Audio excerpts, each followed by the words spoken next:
Hello, kumusta po kayo? Meron po akong health tip para sa inyo. Ang isa pang maganda para sa isang taong mataas ang uric acid level ay cucumber or pipino. Ang cucumber po ay may mababang purine, pero mataas ang water content nito. Ito po ay excellent drink for flushing out excess uric acid.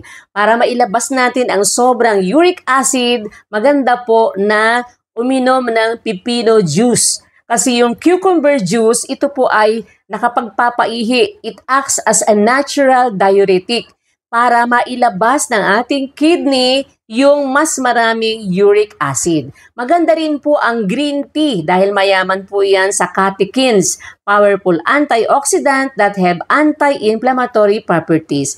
Kaya kung mataas ang uric acid natin, pwedeng uminom tayo ng cucumber juice or kumain tayo ng pipino, pwede rin ang green tea. Sana po ay may natutuhan kayo. Don't forget to comment, follow, and share. Maraming salamat po.